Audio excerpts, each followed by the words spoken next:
শাস্ত্র বলছে জীবের নিস্তার লাগি নন্দসুত হরি ভুবনে প্রকাশ হন গুরু রূপ ধরি। গুরু ছাড়া কখনো গোবিন্দ ভজন হয় না। গুরু কৃপা যদি কারোর একবার হয়ে যায়, অমানুষ মানুষে পরিণত হয়ে যায়, আর মানুষ দেবতায় পরিণত হয়ে যায়। কিন্তু গুরু কৃপা হওয়া এত মুখের কথা নয় বাবা। গুরু মিলে লাখে লাখে, শিষ্য মিলে এক। একটা বোকা ছেলে, একটা সরল প্রাণীর ছেলে একটা সত্য ঘটনা বলে শুনুন। গুরু চরণে তার বিশ্বাস, তার ভক্তি অটুট। গুরু যা বলেন তাই করে, কোনো দিক বিদিক বিচার নেই। না এটা গুরুদেব ভুল বললেন, আমরা অনেকে মনে করি না, না গুরুদেবের এই সিদ্ধান্তটা আমার ঠিক মেনে নেওয়া গেল না, এটা যেন একটা কেমন গন্ডগোল, তাই না? তা গুরু যা বলেন শিষ্য তাই করে। একদিন গুরুদেব জিজ্ঞাসা করলেন, হ্যাঁ রে, তুই আমার জন্য সব করতে পারিস? হ্যাঁ গুরুদেব, আপনি যা বলবেন আমি তাই করতে পারি। আচ্ছা তাহলে আমার এই খড়ের চালে আগুন ধরিয়ে দে তো দেখি। গুরু বলেছেন, গুরুদেবের খড়ের চালে আগুন ধরিয়ে দিচ্ছে। তা বাদ বাকি শিষ্যরা এসে তো এই মারে সেই মারে, হ্যাঁ গুরুদেবের ঘরে আগুন ধরিয়ে দিচ্ছে, কেমন শিষ্য? গুরু বললেন, তোমরা ওকে কিছু বলো না। আবার একদিন গুরুদেব ডাকলেন, ওরে আমার কাছে আয়, তুই আমার জন্য সব পারিস? হ্যাঁ গুরুদেব, আপনি যা বলবেন। আচ্ছা তাহলে আমার এই ছোট্ট ছেলেটাকে তুলে নিয়ে দিঘির জলে ছুঁড়ে ফেলে দে তো দেখি। গুরু বলেছেন, ছোট্ট শিশুটিকে তুলে নিয়ে দিঘির জলে যেই না ছুঁড়ে ফেলে দিয়েছে, গুরুদেব তো জানেন আমি রক্ষা করতে পারবো, সে ক্ষমতা তার আছে। শিষ্যরা এসে তাড়াতাড়ি কোলে তুলে নিয়েছে, আর যা নয় তাই বলছে। বলে গুরু আশ্রমে তোর থাকা চলবে না, তুই গুরুদেবকে প্রণাম করবি, সেইভাবেই ফিরে চলে যাবি, কখন কি ক্ষতি করে দেয়। একদিন গুরুদেবের অন্তিম সময় উপস্থিত। গুরুদেবের সকল প্রিয় শিষ্যগণ গুরুদেবকে ঘিরে ঘিরে দাঁড়িয়ে আছে। আর ওই বোকা ছেলেটা গুরুদেবের চরণের এক ধারে দুটো চোখের জলে বুক ভেসে যাচ্ছে। সব কাছের শিষ্যরা কেউ বা খুলে নিচ্ছে গুরুদেবের গলার মালা, কেউ বা নিল গুরুদেবের নামের মালা, কেউ বা জড়িয়ে ধরলো গুরুদেবের চরণ পাদুকাটা। সকলে সবকিছু গুছিয়ে নিচ্ছে নিজের জন্য। কিন্তু গুরুদেব দেখলেন ওই বোকা ছেলেটা এখনো বোকাই রয়ে গেল, সে কিছু পাবার বাসনায় আসেনি। এক পাশে দাঁড়িয়ে চোখের জলে ভাসছে। গুরুদেবের চিনতে বাকি রইল না, শিষ্য বুঝতে গুরুদেবের আর বাকি রইল না। ডেকে বলছেন, ওরে আমার কাছে আয়। সবাইকে তো সবকিছু দিয়ে দিলাম, তুই কিছু চাইবি না? গুরুদেব আপনি চলে যাচ্ছেন, আমার তো সবই শেষ, আমি আর কি চাইবো আপনার কাছে? ওরে সকলকে সবকিছু দিয়ে দিলেও আমার সব থেকে মূল্যবান বস্তুটা এখনো পর্যন্ত কাউকে দেওয়া হয়নি রে। কি জানিস? আমার প্রাণ ভরা আশীর্বাদটা এখনো কাউকে দেওয়া হয়নি।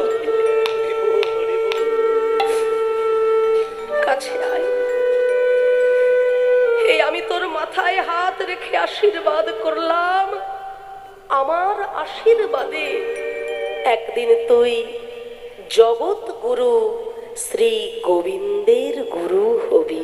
তাই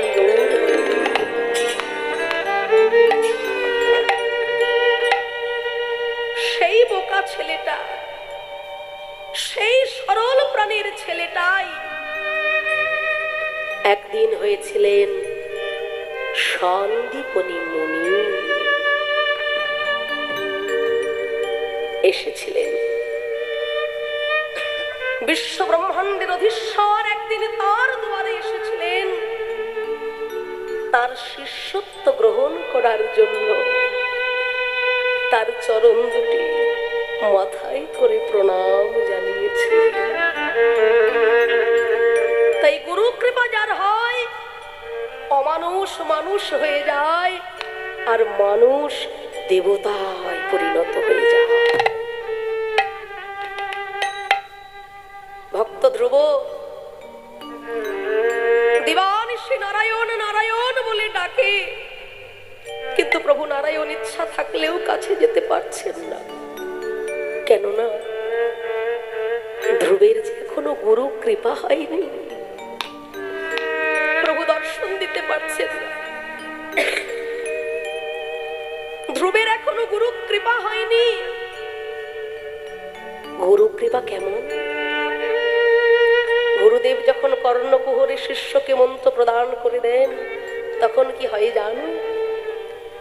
যেমনি ভাবে কাঠের মূর্তি, মাটির মূর্তি প্রতিষ্ঠা করা হয়, তারপর পুজো করি আমরা, তেমনি এই দেহের ভিতরেও মন্ত্রময় মূর্তি প্রতিষ্ঠা করা হয়, আর তারই নাম হলো দীক্ষা। তাই পূর্ণ ব্রহ্ম নারায়ণ নারদ ঋষিকে বলছেন, ওগো নারদ, তুমি আমার ধ্রুবের কাছে যাও, ওর কর্ণকুহরে তুমি বীজ মন্ত্র প্রদান করো, ওর কর্ণকুহরে তুমি গুরু মন্ত্র প্রদান করো। তুমি ওর গুরু হয়ে ওর কর্ণকুহরে মন্ত্র দাও, আর গুরু করণ হলে গুরু মন্ত্র জপ করতে করতে আমার দেখা একদিন আমার ধ্রুব পাবেই পাবে। নারদ মুনি কর্ণকুহরে মন্ত্র দিলেন, ওম নমো ভগবতে वासुदेवाय। ओम नमो भगवते वासुदेवाय। ओम नमो भगवते वासुदेवाय। এই মন্ত্র যেই না কর্ণকুহরে দিয়েছেন, ধ্রুব তখন প্রাণ ভরে সেই মন্ত্র জপ করছেন।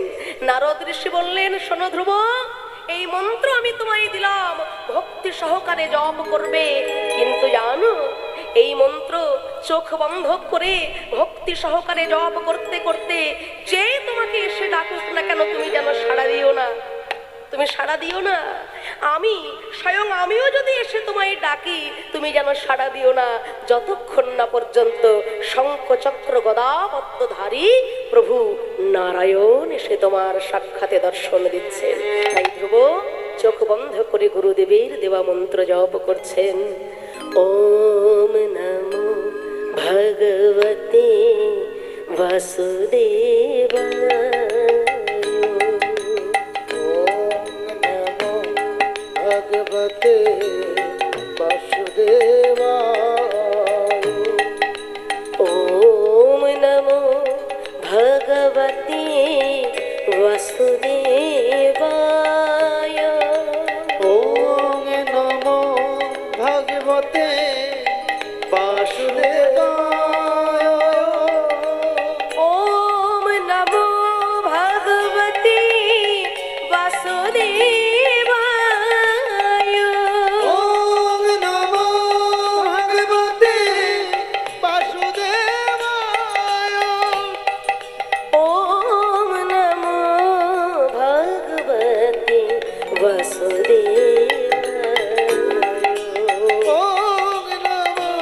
भगवते वासुदेवाय। নারদ ঋষি চিন্তা করছে, হায় হায়, একই সর্বনাশ, আমি ধ্রুবকে দিলাম কর্ণকুহরে বীজ মন্ত্র, কিন্তু এই ধ্রুব ছোট্ট শিশু তো, ও জানে না বীজ মন্ত্র গুরুদেবের দেওয়া মন্ত্র কেমন ভাবে জপ করতে হয়। কি গো মায়েরা, যখন গুরুদেব কর্ণকুহরে আমাদের মন্ত্র দেন, সেই মন্ত্র কি আমরা উচ্চস্বরে বলি? হ্যাঁ, গুরু মন্ত্র, বীজ মন্ত্র আমরা কি উচ্চস্বরে বলতে পারি? পারি না। গুরুদেবের দেওয়া বীজ মন্ত্র কখন কিভাবে বলতে হয় জানো? ঘরের কোণে, গভীর বনে, আর মনে মনে, তাই না? মনে মনে জপ করতে হয়। ঘরের কোণে যখন একাকী থাকবে সেই অবস্থায় জপ করতে হয়। গভীর বনে যখন কেউ সঙ্গে থাকবে না সেই স্থানে জপ করতে হয়। কারোর সামনে উচ্চস্বরে বীজ মন্ত্র জপ করা যায় না। কিন্তু ছোট্ট ধ্রুব তো জানে না, সে ওই গুরুদেবের দেওয়া বীজ মন্ত্র উচ্চস্বরে প্রভু নারায়ণকে জপ করে শোনাচ্ছেন। ওম নমো ভগবতে বাসুদেবায়। ওম নমো ভগবতে বাসুদেবায়। ওম নমো ভগবতে বাসুদেবায়। ওম নমো ভগবতে বাসুদেবায়। ওম নমো ভগবতে বাসুদেবায়। ওম নমো ভগবতে বাসুদেবায়। ওরে ধ্রুব, আমি এসেছি। ওরে ওরে, ধীরে বল, ধীরে বল। বীজ মন্ত্র কখনো উচ্চস্বরে বলতে নেই। আমি এসেছি, নারদ ঋষি। ওরে, আমি তোর গুরু, আমার ডাকে সাড়া দে। তবু ধ্রুব চোখ খোলে না, কেননা ধ্রুব তো জানে গুরুদেব বলেছিলেন স্বয়ং আমিও যদি এসে তোকে ডাকি তুই চোখ খুলবি না যতক্ষণ না পর্যন্ত নারায়ণ আসছেন। তাই ধ্রুব প্রাণ ভরে জপ করছে। কেমন? ওম নমো ভগবতে বাসুদেবায়। ওম নমো ভগবতে বাসুদেবায়। ওম নমো ভগবতে বাসুদেবায়। ওম নমো ভগবতে বাসুদেবায়। তবে প্রভু দেখাইলেন আপন স্বরূপ। শঙ্খ চক্র গদা পদ্মধারী অপরূপ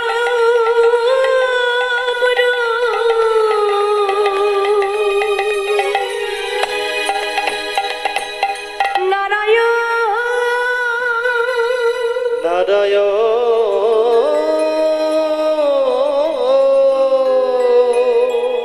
ও গো দয়াময়। ও দয়াময়।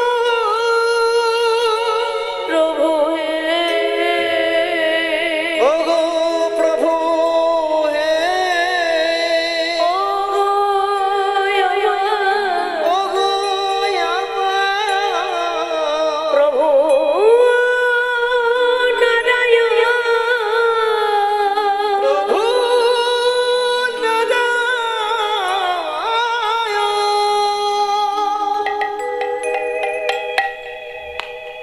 এসেছো ঠাকুর, এই অধমের ডাকে তুমি এসেছো দয়াল।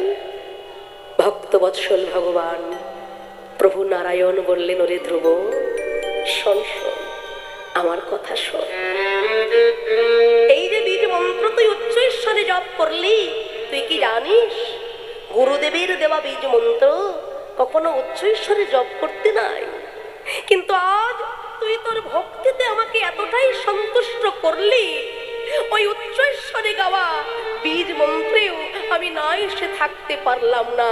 তাই তোর ভক্তিতে সন্তুষ্ট হয়ে আজকের পর থেকে এই বীজ মন্ত্রটি আমি উন্মুক্ত করে দিয়ে গেলাম। পৃথিবীতে গুরুদেবের দেওয়া যত যত বীজ মন্ত্র আছে সকল বীজ মন্ত্র মনে মনে জপ করতে হবে, সকলের অলক্ষ্যে ধীরে ধীরে জপ করতে হবে।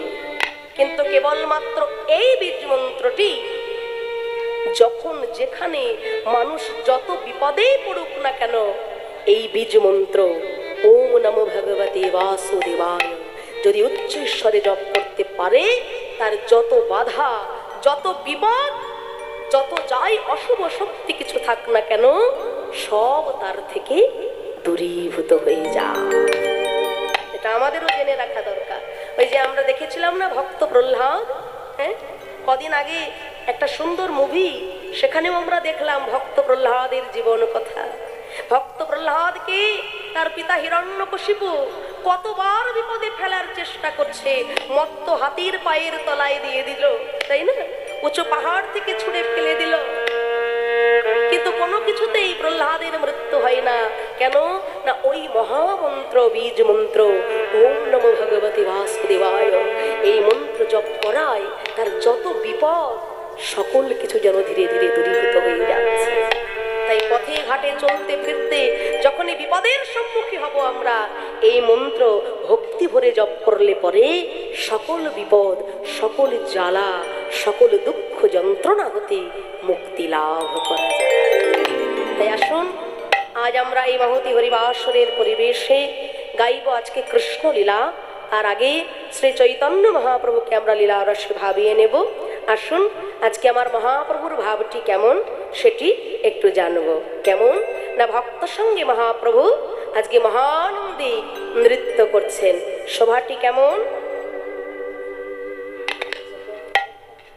আহবামে প্রিয় গদাধর শ্রীবাসাদ্বৈত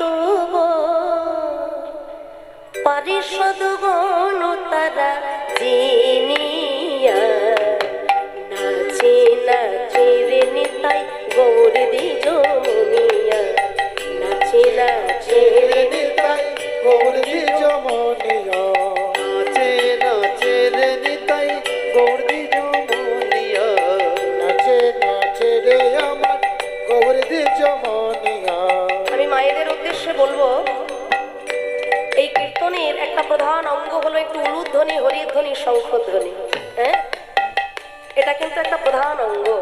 তা আমি যতবার হরিবোল বলবো, মায়েদের একটু প্রাণ ভরে উলুধ্বনি করতে হবে, বাবাদের একটু প্রাণ ভরে হরিধ্বনি করতে হবে। কি গো মায়েরা, হবে তো? হ্যাঁ, তাহলে একটু জোর গলায় বাহু তুলে নিতাই গৌর হরি হরি বলি, হারে, এই তো।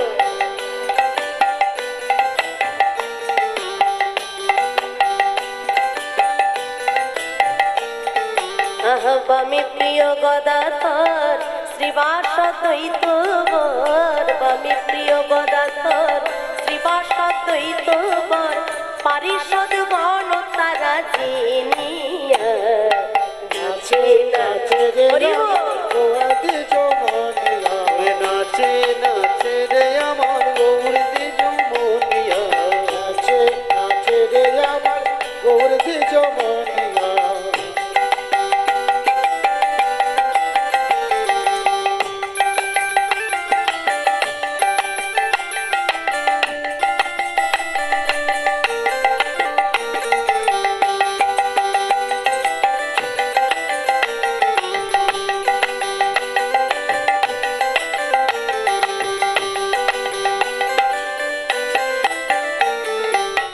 বাজে খোল করো তালো, মধুর সঙ্গীত ভালো, গগন ভরিল হরি ধ্বনিয়া, হরি হরি ও।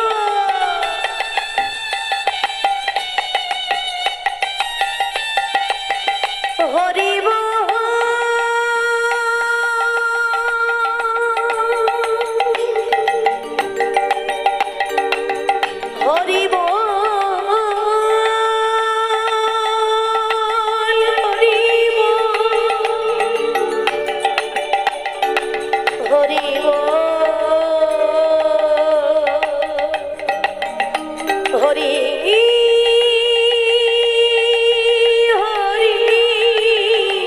হরি বাজে খোল করো তালো, মধুর সঙ্গীত ভালো, গগন ভরিল হরি ধ্বনিয়া।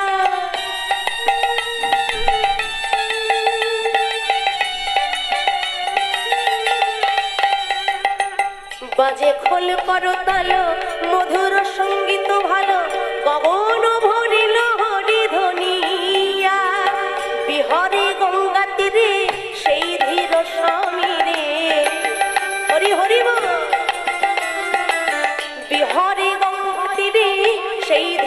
সমীর বৃন্দাবন দাসে কহে জানিয়া নাচে নাচে রে হরি হরি বল। নাচে নাচে রে আমার গৌর দ্বিজ মনিয়া। আহা পামি প্রিয় গদাধর শ্রীবাসা দ্বৈত প্রিয় গদাধর শিবাশয় দ্বৈত বল। পামি প্রিয় গদাধর শ্রীবাসা দ্বৈত প্রিয় গদাধর শিবাশয় দ্বৈত বল। পারি সদগণ তারা জিনিয়া নাচে নাচে রে আমার গৌর দ্বিজ মনিয়া। নাচে নাচে রে আমার গৌর দ্বিজ মনিয়া। নাচে নাচে রে নিতাই গৌরা দ্বিজ মনিয়া। নাচে নাচে রে নিতাই গৌর দ্বিজ মনিয়া। নাচে নাচে রে নিতাই গৌর দ্বিজ মনিয়া। নাচে নাচে রে নিতাই গৌর দ্বিজ মনিয়া। নাচে নাচে রে নিতাই গৌর দ্বিজ মনিয়া। সকল অন্তরঙ্গ ভক্তগণ সঙ্গে প্রেমময় গৌরাঙ্গ মহাপ্রভু কখনো হাসেন, কখনো গান করেন, কখনো বা নয়নের ধারায় পিচকারির মতো ভক্তগণকে যেন প্লাবিত করে দিচ্ছেন। চণ্ডীদাস বিদ্যাপতি রায়ের নাটক গীতি করুণামৃত শ্রীগীত গোবিন্দ স্বরূপ রামানন্দ শনি মহাপ্রভু রাত্রি দিনে গায়ে শনি পরম আনন্দ। পরম আনন্দ। হরি হরি বল। আজকে মহাপ্রভুর ভাব হলো বিরহ ভাব। বিরহ ভাবে মহাপ্রভু হয়েছেন বিভাবিত। 3.5 জন অন্তরঙ্গ ভক্ত রায় রামানন্দ, স্বরূপ দামোদর, শিখি মাহাতি আর মাধবী দাসী, এই হলো। আচ্ছা, ওখানে বাচ্চারা বড্ড কথা বলছে, বাবারা একটু লক্ষ্য করুন।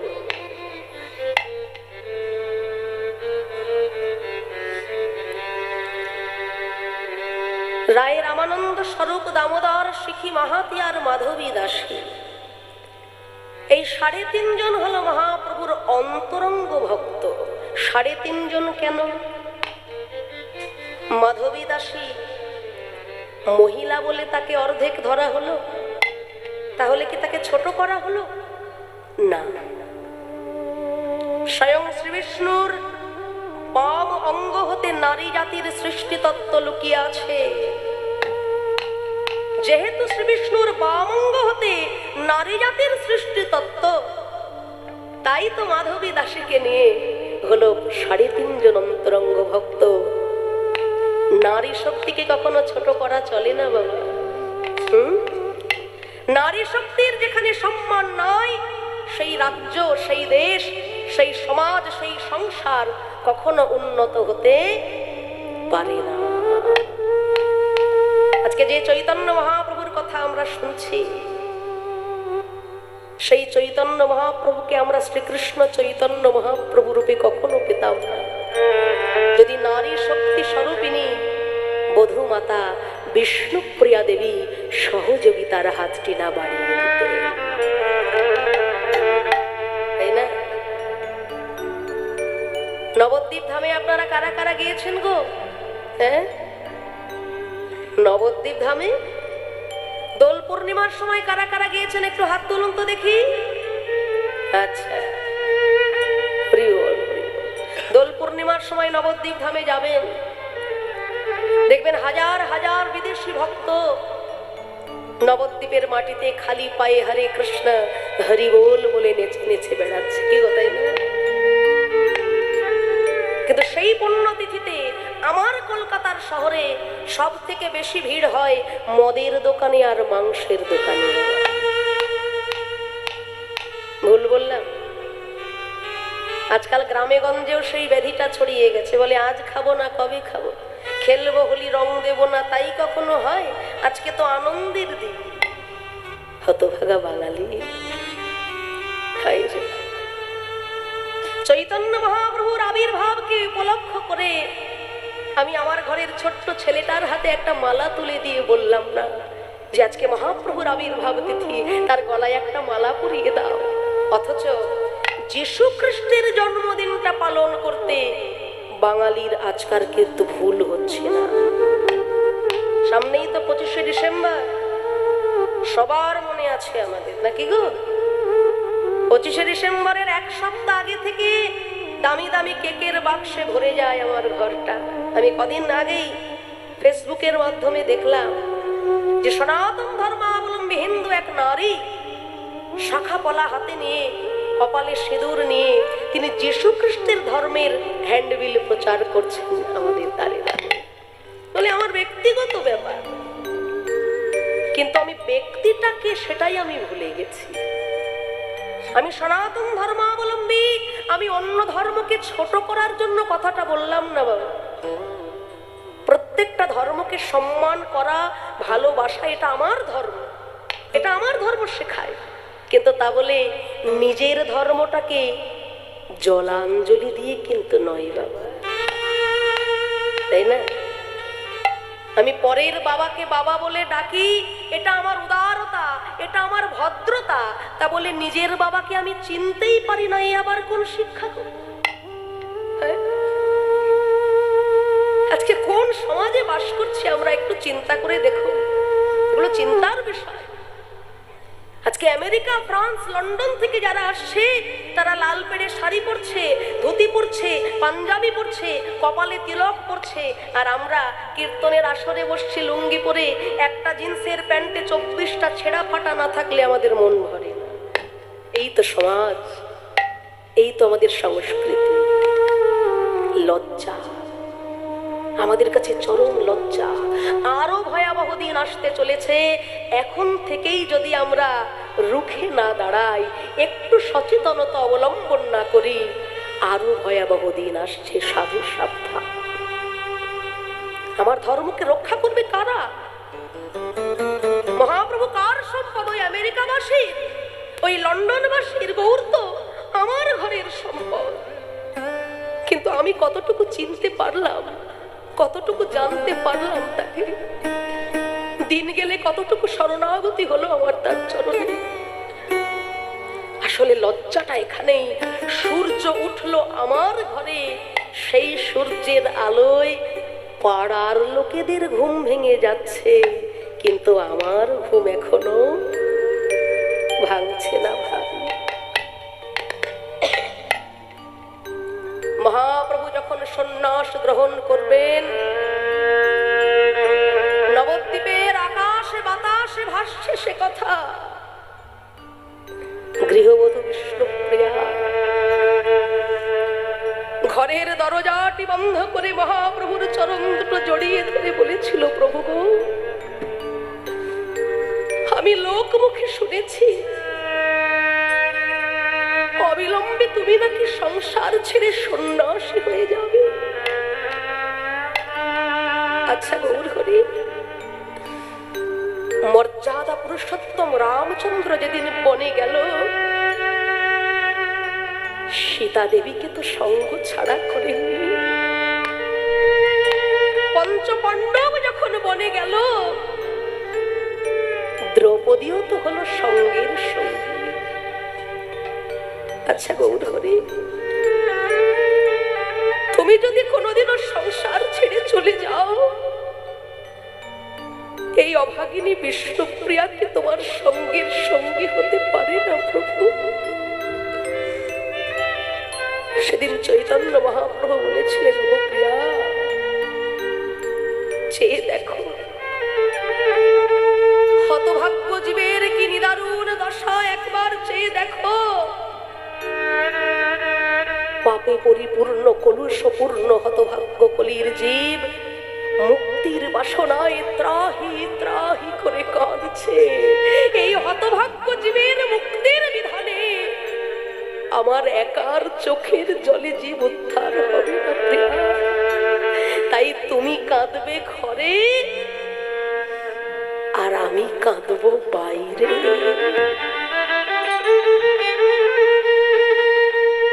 এসো প্রিয়া, কলিহত জীব আমি দুই জনাই ঘরে বাইরে দুটি চোখের জলে হা গোবিন্দ কৃপা করো বলে কাঁদব। কিন্তু হতভাগ্য কলির জীব কতটুকুই বা চিনল তাকে, কতটুকুই বা জানলো তাকে। পাগলা নিতাই চাঁদ সন্ন্যাসের পরেও যখন মহাপ্রভুকে মায়ের দর্শনে আনলেন শান্তিপুরে, সেদিন বিষ্ণুপ্রিয়া দেবী ভেবেছিলেন যে মা যাচ্ছেন যখন নিশ্চয়ই আমাকেও সঙ্গে রাখবেন। সেদিন তিনিও সাজালেন তার অর্ঘ্যডালা। কিন্তু নিতাই চাঁদ বলেছিলেন, মাগো নিমাই যে সন্ন্যাসী, মা ছাড়া অন্য কোন নারী মূর্তি সে দর্শন করতে পারে না। সেই দিনে বিষ্ণুপ্রিয়া দেবীর হাত থেকে পড়ে গেল তার সাজানো অর্ঘ্যডালা। মায়ের উদ্দেশ্যে সেদিন কেঁদে বলেছিলেন, মাগো জীবন থাকিতে দেখিব না তারে, দেখিব না তারে, সন্ন্যাসী যদি তিনি, সন্ন্যাসী যদি তিনি, তাহার ধ্যানে এ কুটির পানে, এই কুটির পারে আজ হতে আমিও সন্ন্যাসিনী।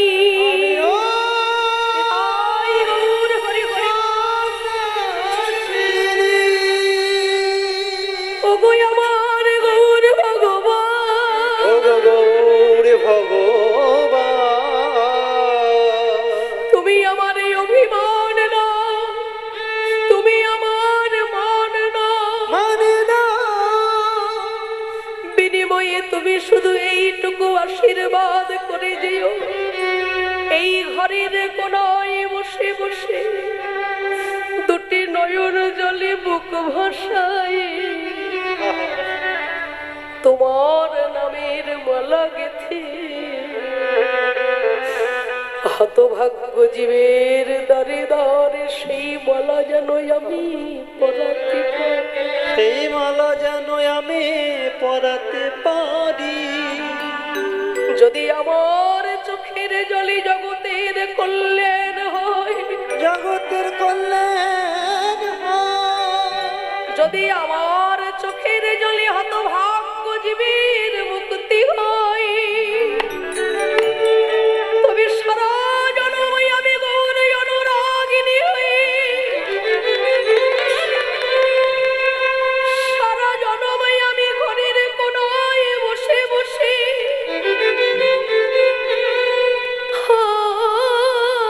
গৌর প্রাণ গৌর বলে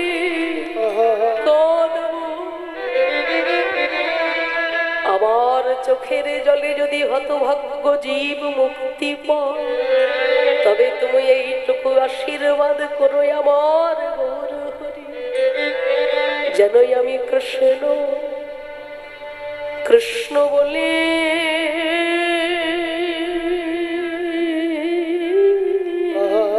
হরি হরি বল, বলে কাঁদতে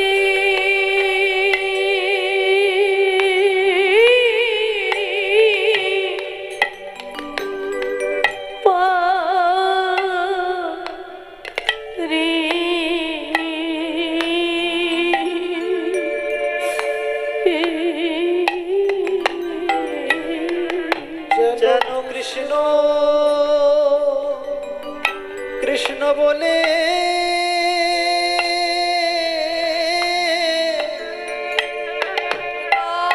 কৃষ্ণ বলে কাঁদিতে কাঁদিতে পারি।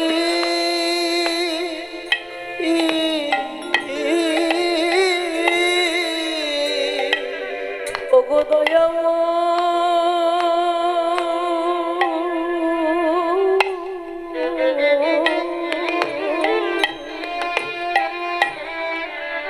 যেনই আমি কৃষ্ণ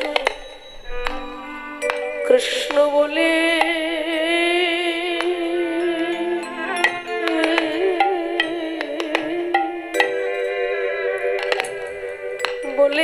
কাঁদতে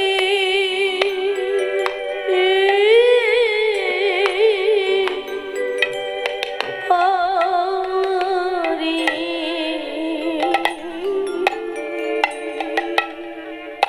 যেন কৃষ্ণ বলে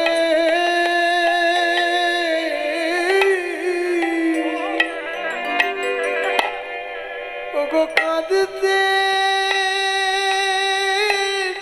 পারি।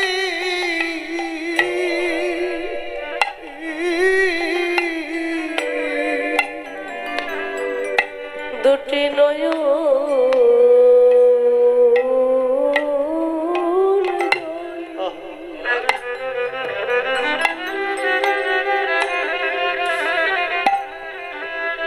জলে বুক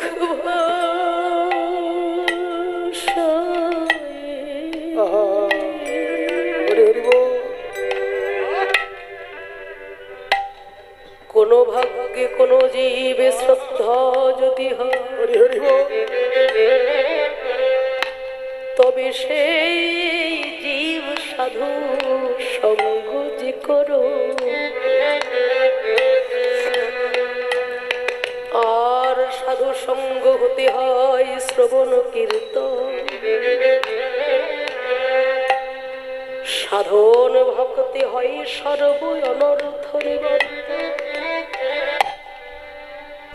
অনর্থে নিবৃত্তি হলে ভক্তি নিষ্ঠা, নিষ্ঠা হইতে কৃষ্ণ প্রেমে রতি উপজায়। ভাইরে সেই রতি গান হলে ধরে প্রেম না, আর সেই প্রেম প্রয়োজন সর্বানন্দ।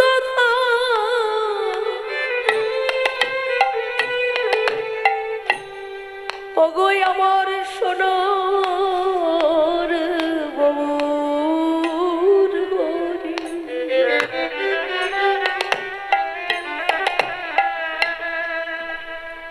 আবার যদি কোনোদিন নররূপে জগতে আমার জন্ম দাও,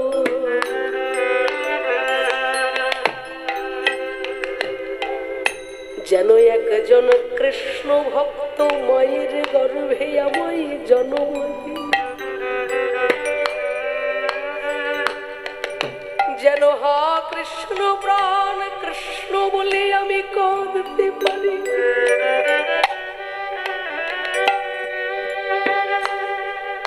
অভক্তের জন্ম ঘরে হলে আমি তো কৃষ্ণ বলে কাঁদতে পারব না।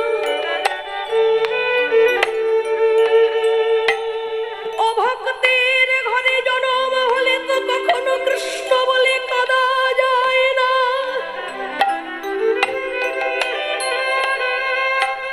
তাই আবার যদি পাঠাও আমায় ভব সংসারে, একজন কৃষ্ণ ভক্ত মায়ের গর্ভে আমায় জন্ম দিও।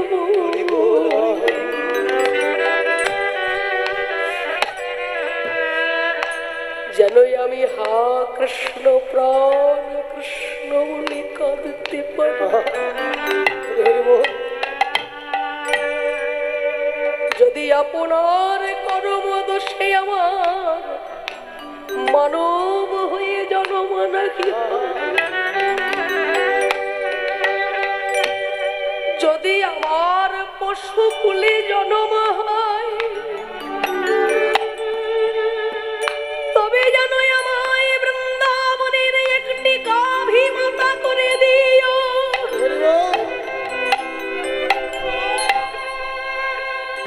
আমার দুগ্ধ দ্বারা যদি কোনোদিন রাধা গোবিন্দের সেবা হয় গো,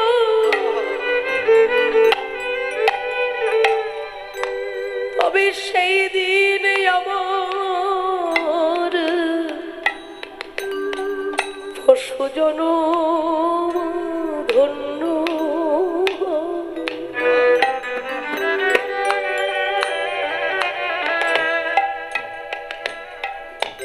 যারা বৃন্দাবনে গোবিন্দের সঙ্গে গোঠে যায় গোবিন্দ সঙ্গ করে,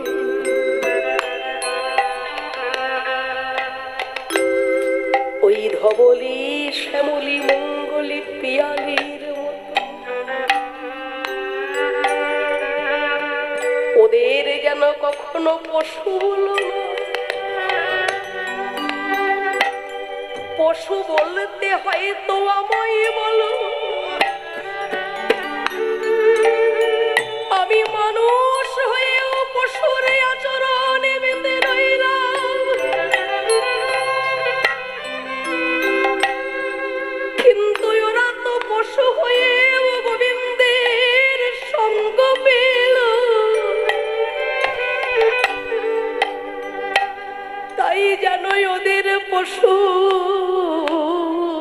বলো না।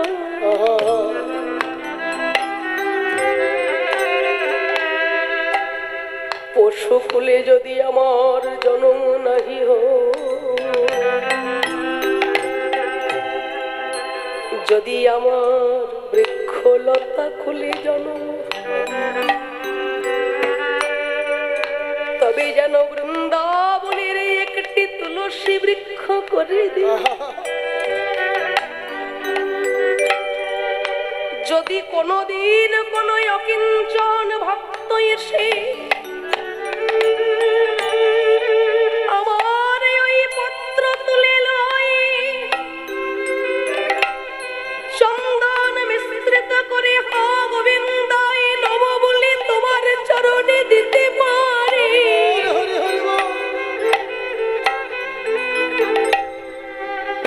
তবে আমার বৃক্ষ জনম ধন্য।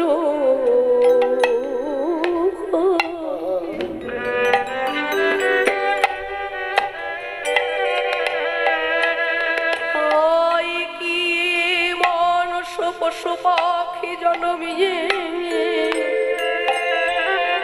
অথবা কীট পতঙ্গ,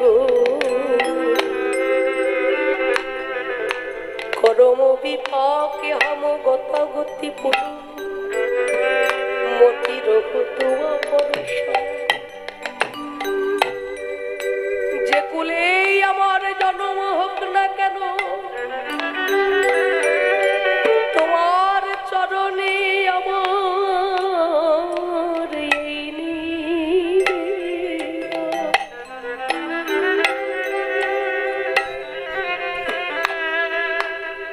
নিজ গুণে কৃপা করে এইটুকু দয়া করো হে দয়াময়। আমি যেন কৃষ্ণ বলে কাঁদতে পারি, যেন কৃষ্ণ বলে কাঁদতে পারি। দুটি নয়ন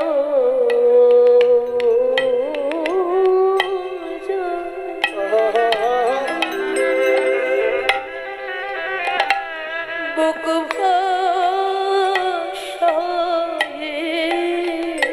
যেন কৃষ্ণ বলে কাঁদতে পারি। দুটি নয়ন জলে বুকে ভাষায় কৃষ্ণ বলে কাঁদিতে পারি। দুটি নয়ন জলে, দুটি নয়ন ধারা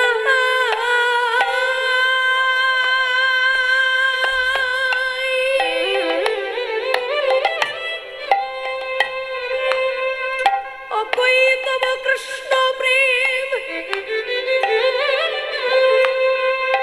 ওগো যেন জম্ব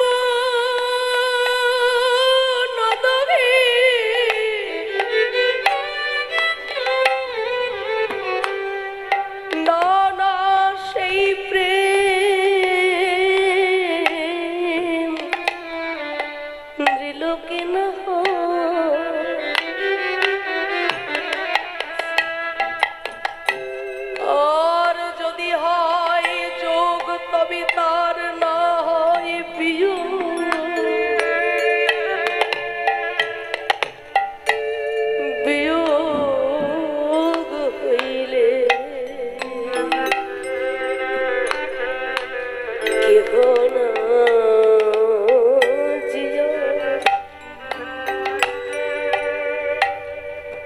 ভক্তের সঙ্গে ভগবানের যোগাযোগ, আত্মার সঙ্গে পরমাত্মার যোগাযোগ, সৎ গুরুদেবের সঙ্গে সৎ শিষ্যের যোগাযোগ,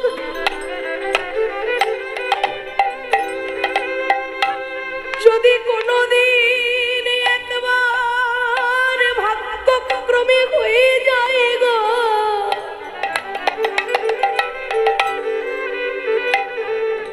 না না তবে তো আর বিয়োগ হয় না।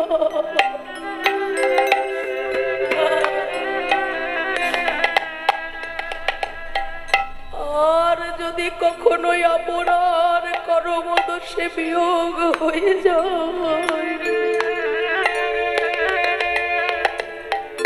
মণিহারা খনির মতো বাহ্য জ্ঞান শূন্য হয়ে সে কি করে পথে পথে কেঁদে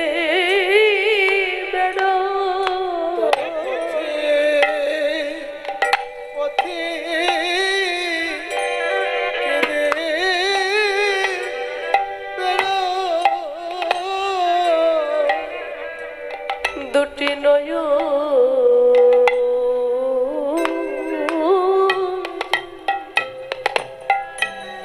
বুক ভাষায় তারা পথে হরি হরি বল। দুটি নয়ন জল বুক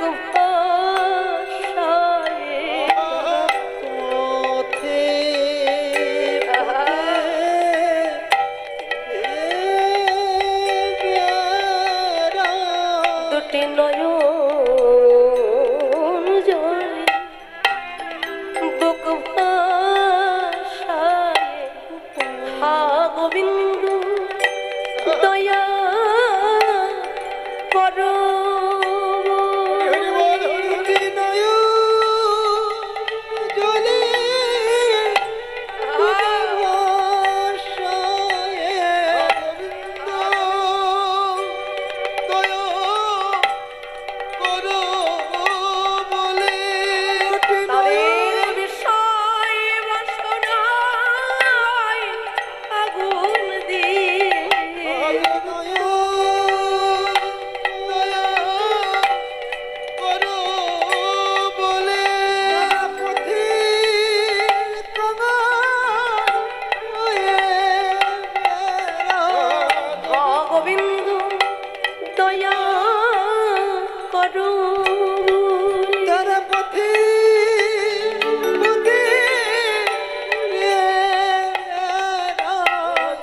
তাদের বিষয় বাসনায় আগুন দিয়ে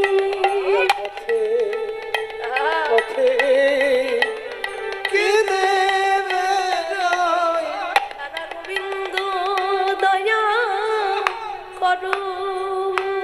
তারা পথে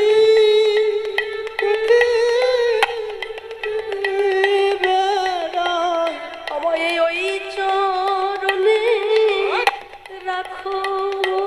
তারা পথে পথে কেঁদে বেড়ায় জন্মের মতো দাস হলাম। তারা পথে পথে তোমার চরণ তলে রেখো। তারা পথে পথে কেঁদে বেড়ায় গোবিন্দ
তিনি যদি মনে মনে চৈতন্য মহাপ্রভুকে না বিদায় জানাতেন, হতভাগা বাঙালি কোনোদিনও শ্রীকৃষ্ণ চৈতন্য মহাপ্রভুকে পেতেন না।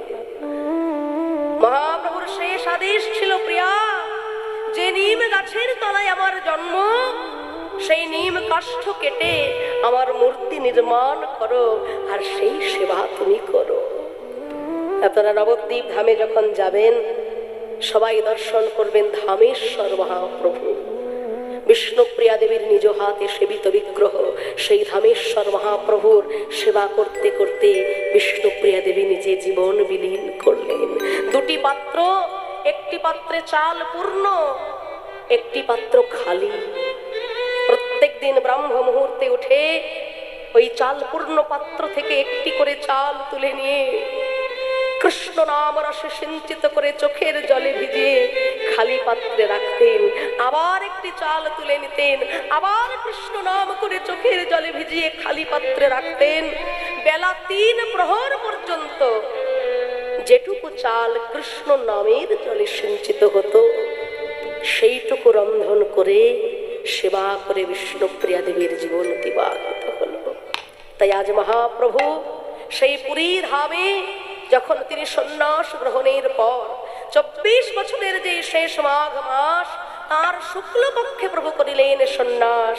মহাপ্রভুর শেষের জীবন ওই পুরী ধামে গম্ভীরার সেই ছোট্ট গৃহ মাঝে 3.5 জন অন্তরঙ্গ ভক্তগণ সঙ্গে কাটছে। কেমন? স্বরূপ রাম রায় ধরি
এতক্ষণ পর্যন্ত আমরা শ্রীমান মহাপ্রভুকে লীলা রস ভাবিয়ে নিলাম। চলুন এবার নিজ নিজ গুরু চরণাশ্রয় করে আমরা রাধা নামের জয়ধ্বনি করে সবাই চলে যাব মধুময় সুধাম বৃন্দাবনের পথে। কি গো মায়েরা, বৃন্দাবনে যাবেন তো? হ্যাঁ, বৃন্দাবনে যাবেন? বাড়িতে বলে এসেছেন তো? বেশ, সকলে একটু করতালি দিন। রাধা নামের জয়ধ্বনি করে উলুধ্বনি হরিধ্বনি সহকারে সবাই চলে যাব মধুর শ্রীধাম বৃন্দাবন মাঝে। নিতাই গৌর ব্রহ্মানন্দে হরি হরি বল। রাধা নামের সুধা পান করিলে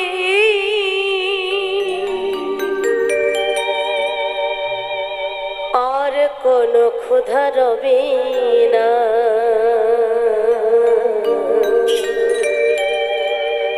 একবার রাধে রাধে রাধে রাধে রাধে বলো রসনা, রাধে রাধে বল, জয় জয় রাধে রাধে বল, জয় জয় রাধে রাধে বল, জয় জয় রাধে রাধে বল, জয় জয় রাধে রাধে সকলে করো তালি দি, জয় জয় রাধে রাধে বল, রাধে শ্যাম, জয় জয় রাধে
পঞ্চমুখী হরি হরি বল।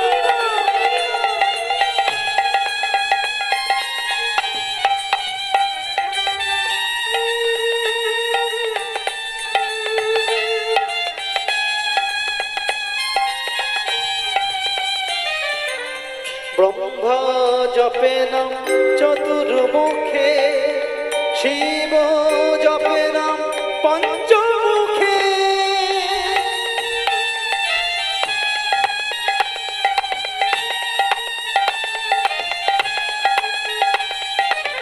ব্রহ্মা জপে নাম চতুর্মুখে, শিব জপে নাম চতুর্মুখে। জপে না পঞ্চমুখে, শিব জপে না পঞ্চমুখে। ইন্দ্র চন্দ্র বরুণ যারা সদা জপিল হয়ে আত্মহারা।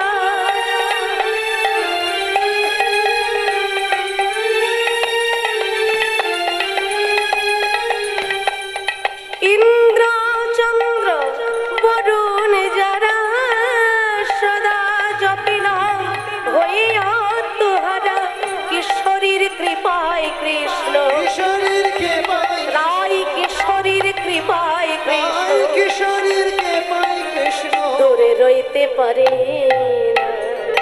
করতালি দিয়ে সবাই রাধে রাধে রাধে রাধে।